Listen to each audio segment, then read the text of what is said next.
Welcome to the Empowered Team Podcast. I'm your host, Kari Schneider. And this one is a little bit different. It's a lot different. I wasn't anticipating having a year like this. And I bet you didn't anticipate having a year like you've had. I just did something that I never thought I would do. I signed divorce papers today. And it was a hard moment, a heavy moment. And it's, I guess, the right thing to do at this stage. And I've learned a lot. It's been a very, very hard year. It's maybe been the hardest year of my life. And I'm going to share with you the wisdom that I've discovered from the hardship, because that's where we really learn more about ourselves. The hardship unveils and reveals who we actually are, despite of who we think we are. So let's go. The wisdom, the things that I've learned. It's really what this is all about in this episode. What you're going to get is some of the values in life and what we expect them to mean and what they actually mean when life throws all the things at you, the wisdom that teaches. And I'll also offer a question of reflection on that particular concept each one I go through, so that you can explore it in your own life personally or professionally in your own leadership. Because it'll show up everywhere. Like it or not, business and professional world, it doesn't distinguish between personal world.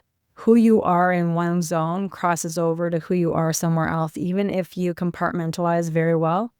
I've learned that in my life over and over again. So the first one I want to start with is grief. And I've never experienced the kind of grief that I did this summer. And in discovering that our marriage wasn't going to work, and discovering that it was not going to continue. And it was a lot of grief. And what I learned about grief is that the stages of grief that we realize are there. If any of you, if you've ever never heard of the stages of grief, look them up. They end up coming out with acceptance and anger and denial and bargaining and sadness. There's all these stages of grief. But we'd like to think that when you're through one of those, that then you're through that one, but it doesn't work that way. Grief, whether you've lost a loved one, whether you're going through divorce, whether you are going through a really hard transition in life, grief has every stage pop up in various times, and you don't know which one it's going to be, and that same one can still pop up when grief is really an occurrence in your life. So what I learned about grief is that the beauty of grief is that it doesn't exist unless there was a deep caring or love or commitment, or all of the above. And that means that grief ends up being just the other side of something very deep and very special, like commitment and love. And so I realized that as I went through a lot of grief, that those bouts of stages of grief would happen less intensely, and I would go through them more quickly. And that is grief in a nutshell. I'm not going to go deeper into that, but that's one of the ones that I learned. So now let's get into that one that I really wanted to bring to you, because I didn't really think I was going to bring grief to the table, but grief is definitely one that I gained wisdom from. I've got notes that I wrote some things down here because there's so much that I wanted to share, but I'm only bringing to the table what I think will be useful to you in your life and your leadership, and that you can gain some wisdom from it. So loyalty. Loyalty is the first one, and you're going to see this in the workplace. You're going to see this in relationships. And this is, what do we expect this to mean? We typically expect loyalty to mean steadiness, commitment, that people are going to stick to the word, that they're going to have levels of integrity. And the reality is not necessarily that. The reality is that loyalty is not symmetrical. Someone may be acting very loyal at a time where you don't really care that you need that, and you might need loyalty at different times. It's most people are loyal to their own comfort, their own identity, or their own fear, not to you. I want you to hear that again.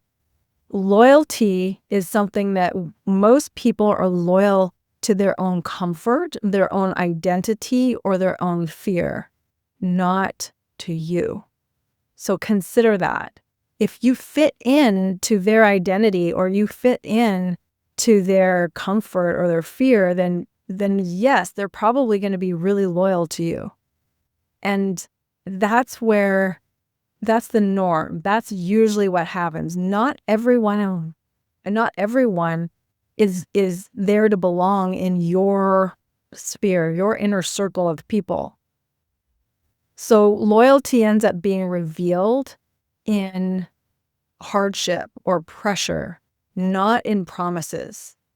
And this is the mistake that I've made in my life, and the wisdom that I've gleaned is that I need to see evidence now before I'm going to be loyal to someone.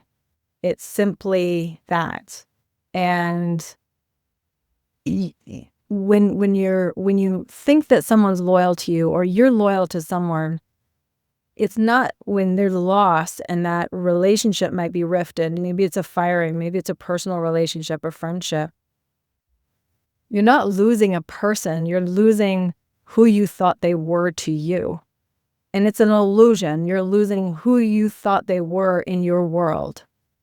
And once you realize that you were either attached to or connected to an illusion of loyalty because they actually weren't, it's much easier to deal with the loss of loyalty.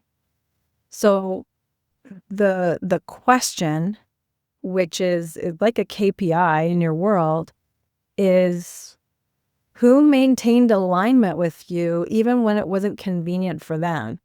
Because then you know that they're really loyal, and maybe someone you want in your inner circle because it wasn't about their own identity or their own comfort or their own fear. So who actually maintained alignment in your world when staying comfortable for them, staying loyal, wasn't comfortable for them. It wasn't convenient for them. And that very question has had me see people in my world, people in my life who have been a support system that I didn't realize existed, because they did things for me or supported me in ways that wasn't easy for them, it wasn't comfortable for them, and they showed this level of loyalty. I was like, oh my gosh, I didn't realize how loyal you were, because the loyalty wasn't on my radar. I just assumed, I took it for granted.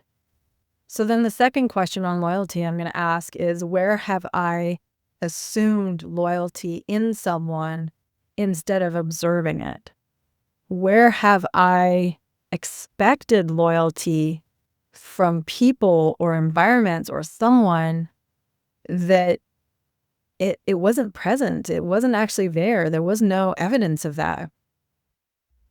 So that is the wisdom of loyalty. It's an examination of really understanding loyalty. Excuse me.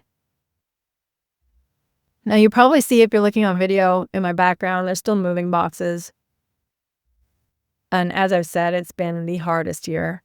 I've moved from a home that I didn't want to move from, a home that I loved, and tried really, really hard to find a home that would still keep my daughter stable and in her same school catchment. And it's right before Christmas, and I am not unpacked. I'm trying really hard to get things ready for Christmas, and it's been really hard. And these circumstances that I just described lead me to this concept of betrayal. And betrayal is one that, if I talk about betrayal, to me, it feels like this recipe, this combination of anger and sadness. And anger and sadness together, that is how I would describe betrayal, that feeling of that soup of those two things. It's like a pain that shows you the truth. It's like a pain that you didn't want to see that shows you the truth.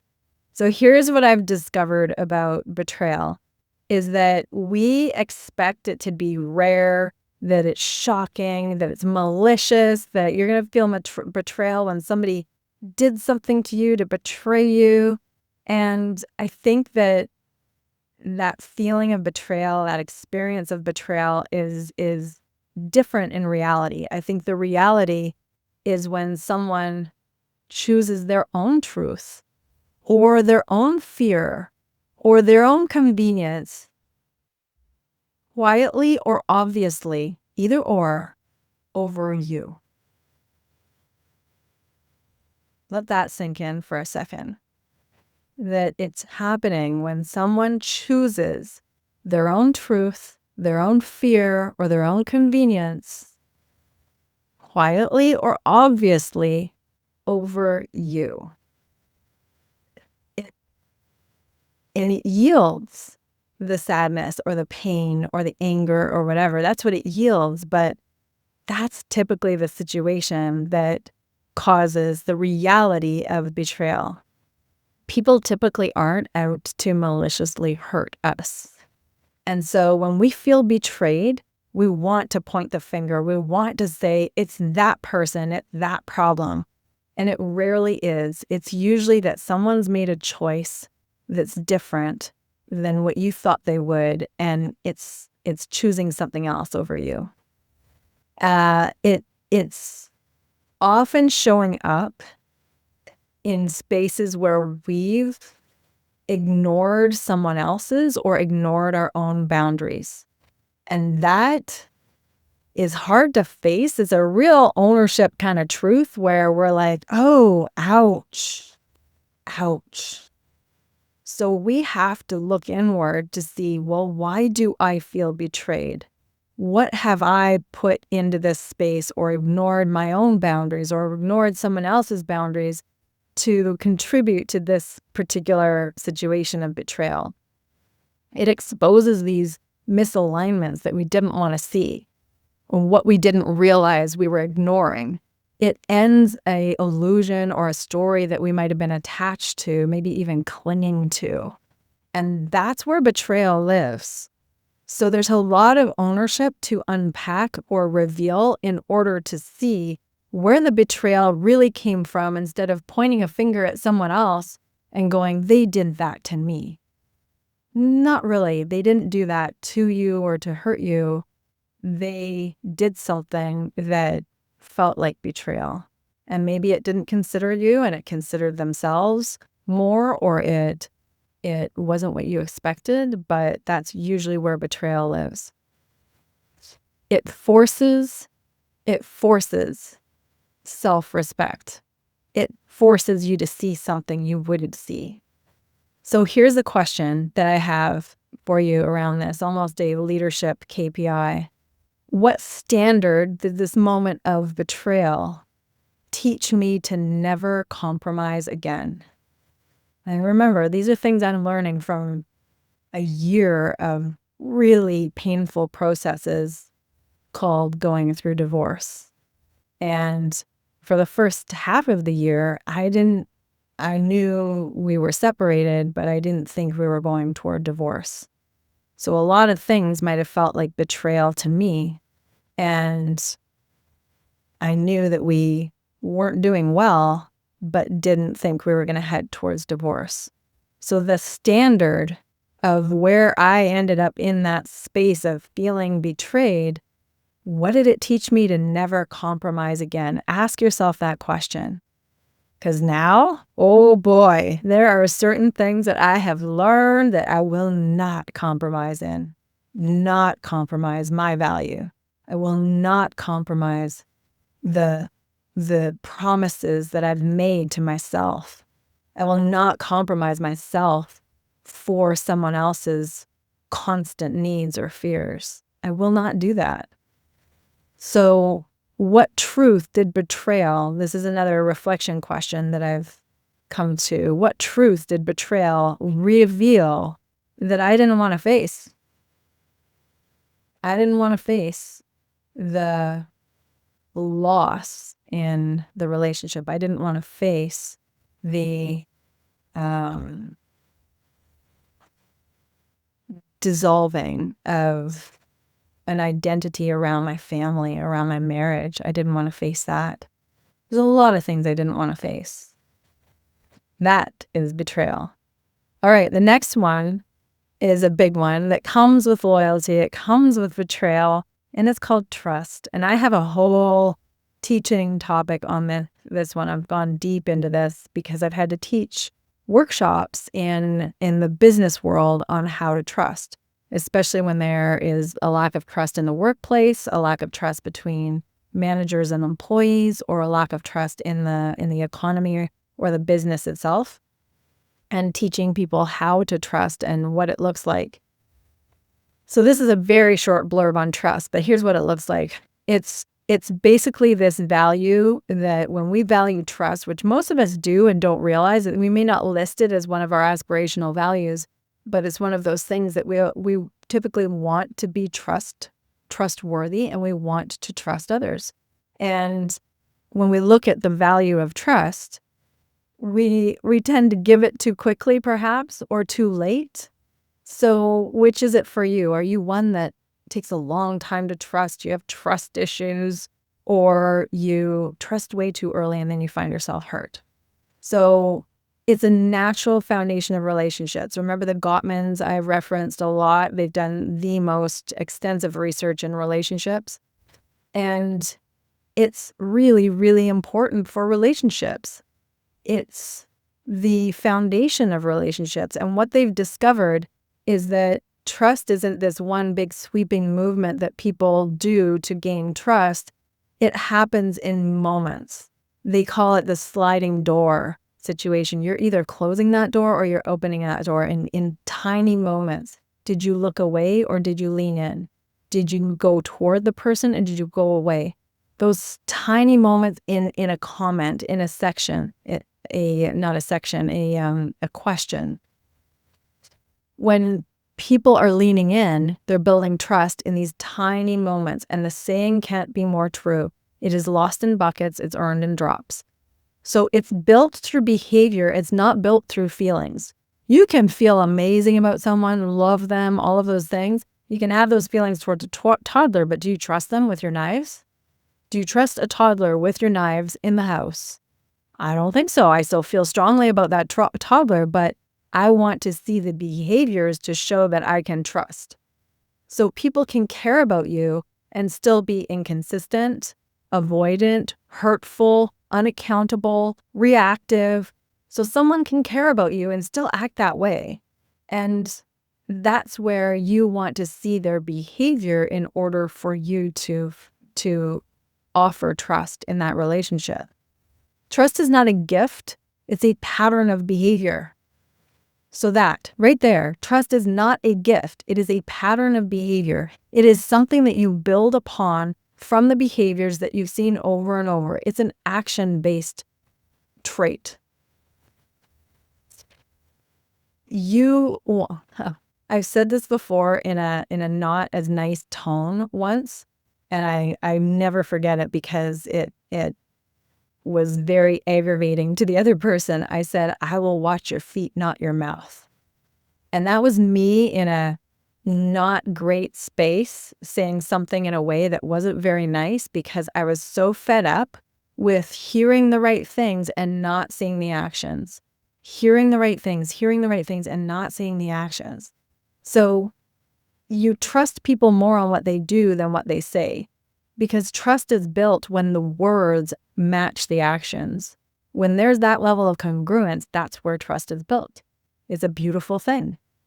And when trust is broken, it doesn't mean the relationship with the other person, whether they're an employee or a relative or a spouse, it doesn't mean the relationship is broken, no matter how much the breach of trust has happened, but it requires repair. It requires a reset. The trust can be broken, but the relationship can overcome that broken trust. And that can be true for any relationship, in the workplace, in the home, in extended families. Keep in mind what happens over the holidays. Keep in mind what happens in the workplace. The relationship can be repaired, but what happens? It needs to be a rebuild. And rebuilding trust requires authenticity. It requires transparency. It requires consistency. It requires all of that over the course of time, because it's a layer after layer after layer. It's like bloody baklava. If you've ever eaten baklava, you can't have it with one layer of that tiny little thin dough to have an experience on baklava. Baklava is the relationship. The layers and layers and layers are the trust within that relationship. Of course, I'm going for some wonderful treat that I'd like to eat over the holidays as my analogy right now. So what else do we have? Self-trust. If you want to trust other people, and this is one of the biggest pieces of wisdom that I've really learned and learned and learned too many times to count, is that if I want to trust somebody else, if you want to trust somebody else, you've got to be able to have the skill set of trusting yourself. If you can't trust yourself, you don't even know how to trust someone else. And in fact, you're probably giving your trust away too freely towards others because you haven't learned how to trust yourself and what it takes for self-trust. It's the prerequisite. Do I trust me to enforce my own boundaries? Do I trust me to have my own back? Do I trust me to do what I say I'm going to do? If I can trust me to do those things, then guess what? You're building a strong foundation to really have the real skill set to trust other people. And it's a really important thing in any relationship. That is what trust is about. So here's the question, the reflection question. Where did I override my own instincts because I wanted someone else to be trustworthy? Am I trustworthy to me first? Where did I not listen to the red flags because I wanted them to be trustworthy? I wanted to trust them so badly that I ignored those signs. I ignored the red flags. I ignored the symptoms. Ask yourself. Trust wisdom. Here we go. Next one. We're almost there. We're on respect. This is the next one. This is the one that I've always had a value of respect as long as I can remember. For over 25 years, I've held a value as one of my top values is respect. And when I created that value, I didn't fully understand it. I thought of it as something that I wanted to bring to a professional level. I thought of it as something I wanted to be respected. I want to be respectful to other people. And the expectation is kind of that, what I originally had with it, which is that respect naturally is there, especially if there's love, if there's connection, if there's family ties, if there's professionalism, if there's a workplace, if there's seniority, if there's rank. All of those things to me equaled respect. All of that means respect. Respect has to be there. It just exists in those frameworks. And the reality is that people don't operate that way. The reality is that people override respect all of the time. All of the time. It's that they can love you deeply and behave incredibly disrespectful. And they do that because of their own wounds, their own patterns, their own blind spots, their own confirmation bias, assumptions, you name it. So people become really disrespectful. And understanding this viscerally, it helped me realize that, okay, I have a value of respect. I feel so unbelievably disrespected right now. And it made me want to behave in disrespectful ways. And that's not who I am. That's not who I am. So when I really understood for myself and for other people that people can really love someone and behave disrespectfully. And when you turn it, when you can't believe someone else is being so disrespectful toward you, and then you go, okay, have I ever loved someone or respected someone, but then behaved disrespectfully toward them? Has that ever happened? Of course it has. We're human. Of course. So that's what helped me go, okay, I feel like I'm being really, really disrespected here. And that's not going to have me start to behave that way too. I want to still be respect, not just be respected, but be respectful. I want to embody respect no matter what's thrown my way. Because if it's one of my values and has been for so long, then I'm completely out of integrity if I suddenly start to disrespect someone because I don't like that they've confronted me with disrespect. So it's one of those things that it's a behavioral assumption in any relationship. But unless you have behavioral agreements or behavioral contract in a relationship, so you can have a behavioral contract in a workplace relationship that says, we expect you to answer the phone politely and we expect you. So there's this respect behavioral contract or agreement. But we don't have that typically in our day-to-day relationships. What we have are behavioral assumptions. You're not going to treat me like that. And then we might actually just keep waiting for them to treat you differently instead of taking an action that respects yourself. Have some bloody self-respect and don't keep allowing yourself to be treated disrespectfulully. You can still be respectful to someone else and not allow their disrespect. There's a little bit of respect. RESPECT. Let's go. And respect, that's the example of enforcing it, not just hoping for it. You don't hope for it, you enforce it. If someone treats you disrespectfully, leave. And that's the thing, that I was disrespecting myself by permitting or tolerating behavior that was so disrespectful. And that's what I did to me. It's not what someone else did. When self-respect is there, others follow. You can teach others self-respect by displaying and demonstrating self-respect. And as leaders, we teach people how to treat us based on what we allow, what we offer, what we are as an example. We teach people how to treat us. So here's the reflection question. What behavior have I tolerated this year, and what would have shocked me 5 years ago? What would have I said, oh my gosh, you allowed that in your life? To myself. Ask yourself that. What behavior have I tolerated this last year that would have shocked me 5 years ago? It's a big one. All right, the next one, there's 2 more here. The next one is forgiveness. Forgiveness is so misunderstood. Oh my gosh. People are told all the time that you must forgive someone in order to break free. Sure. But it's really true. That is true that you could forgive them and you could feel more free.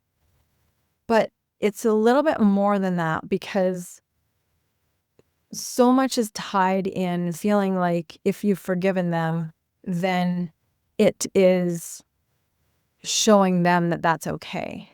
The person you're forgiving, the situation, whatever it is. We expect that it means that when we've forgiven, that it means reconciliation or peace, or it restores a relationship. It doesn't. It doesn't. It's an internal release. Forgiveness is for you. Forgiveness is not an external reunion or an external reconciliation. You might need some reconciliation for trust, but not for forgiveness. You might need some reconciliation to rebuild a rift, but you don't need it to forgive them. You can forgive them. So you can forgive someone and still never speak to them again. You can forgive someone and still never allow certain behaviors again. You can forgive someone and never condone something that happened. You can do that. It's what it does is it releases the nervous system. When we're hanging on to the anger, when we're hanging on to the resentment, when we're hanging on to the bitterness, when we're hanging on to the wrongdoing that's happened, when we hang on to all of that, it stays in our bodies. It made me sick at one point. An accumulation of that is the catalyst for an autoimmune illness called Graves' disease that came through my body. So forgiveness literally releases the nervous system. Love releases the nervous system. Gratitude releases the nervous system. It frees you from the heaviness and burden of resentment. It is a form of self-care that is embedded and wrapped up in compassion.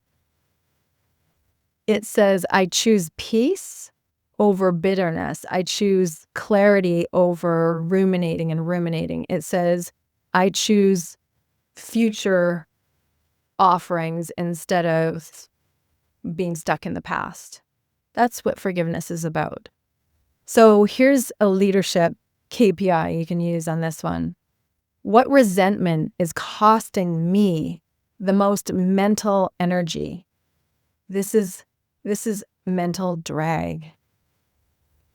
And what would happen if I released it? What resentment is costing me the most mental energy, and what would happen if I released it? And if I were to ask a reflection question, it's this. What am I ready to forgive so that I can move forward?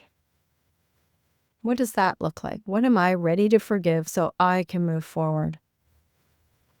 We tend to cling on thinking that we can't let it go, or if we let it go, it's doing the wrong. We're giving permission to the wrong, and it's not. It's not. It's just allowing us to move forward without the burden and the heaviness of continuing to be resentful and bitter.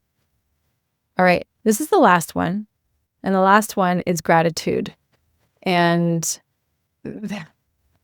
I've learned so much this year. So much more deeply about what I thought things were and what reality showed them to be. And gratitude is, to me, it's a lot of things, but the narrative, the thing that we always bring gratitude to is being thankful for everything and even the hardships and the things that go wrong. We're grateful for it. Find the great in everything. You've heard me say those things. That's gratitude. And it's great to think of it that way. However, the reality isn't necessarily that. You don't need to be grateful for what happened. You can be profoundly grateful for what it built in you. The thing that has helped me make one of the hardest move of my life is the hardest freaking move of my life. Moving an entire family household alone with a child that is going through a divorce and I'm going through a divorce, and doing that in a way that I didn't move it alone. I packed it alone, and she packed her things and I packed up the whole house, and I couldn't even get it all done in time for the movers. And then I got help, and I started to say this thing, we did not choose this, because that's what I found was the most challenging thing, was that I was going through one of the most stressful things in life, which is moving, and I didn't want to. I've gone through many moves and they are so hard and so stressful, but this one, there was always like something great on the other side, like a reason why you put yourself through all that stress, a reason why that you looked forward to going to a new home or new city or a new adventure, and that's why you were going through the hardship of moving. But we were in a miserable situation that was so hard and so painful called divorce, and here we were going to move, and not a move that we didn't want to leave our home. And so it was so challenging, and I had to find something that I could get my brain to focus on, to keep putting one foot in front of the other. And this could be true for you in business, something really hard. And this was the line that helped me and my daughter. And it was, we did not choose this, but we get to choose who we become because of it.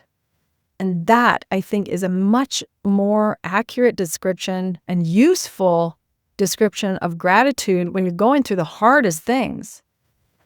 And it's that you can become profoundly grateful for what it has built in you. And it seems too trite to say things like, what's the great thing that happened in it? Because when someone's really going through hard things, it sounds like you're being indifferent, or you're not actually validating or accepting what's really going on for the other person. So it's going to build something in you, and that's what we can be grateful for. We may not feel grateful for something that feels so hard or a tragic circumstance. So that's where the wisdom comes in, that gratitude allows you to rewrite the story from victim to the writer of the story, the author of the story. And that's what that one line is. We did not choose this, but we get to choose who we become because of it. That's what that did. It took me from feeling like I was a victim of this circumstance called divorce to who are we becoming? Who are we choosing to become? And that helped a lot. And it can be the thing that turns a painful experience into a new chapter, a new start, a meaningful experience. It can be the thing that reveals a greater capacity that you didn't know you have, or a level of resilience or perseverance. It can be the thing that emotionally opens the door to a new version of yourself, a new year, without dragging the dead energy, the mental drag, the emotional drag along with you. That's what gratitude does. It allows you to clean it up.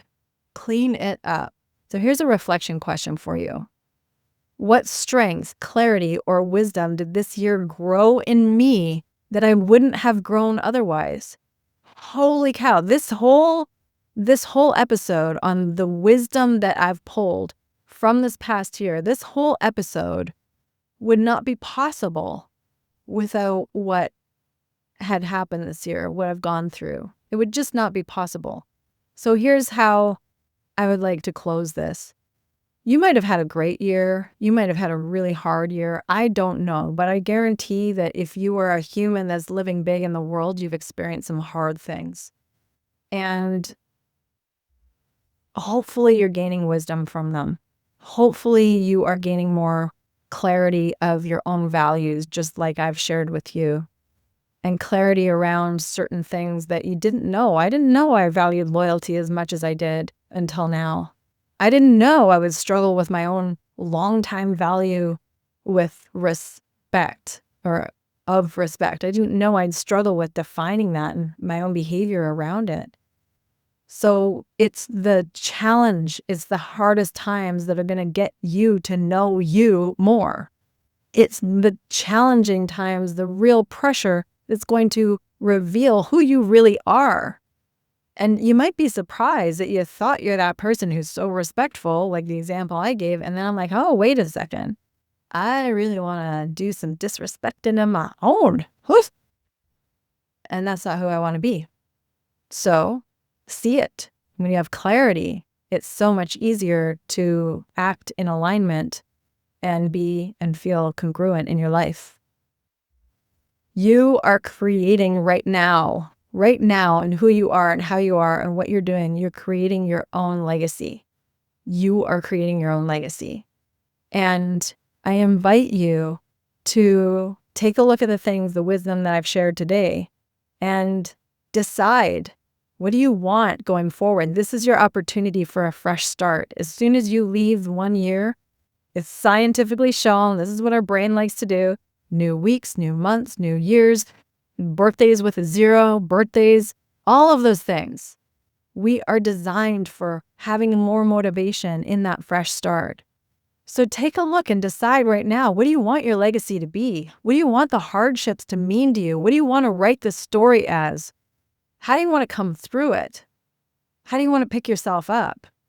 What do you want to look back on and go, how did that create what I am, who I am, how my life looks now? This is your opportunity. So as you close this year, remember the thing that's helped me so much. We don't choose what happens to us. We didn't choose certain things, but we choose who we get to become because of it. And as the tagline for my business, it's up on my wall here, and this is how I like to live my life, is to be your best, to live and give your best. So let's end 2025 on that note. Be your best, to live and give your best. That's my wish for you for this coming year. Have a wonderful rest of your week. Have a wonderful new year. Happy New Year. Sending you all my love. I hope this is helpful for you. And if it is, by all means, share.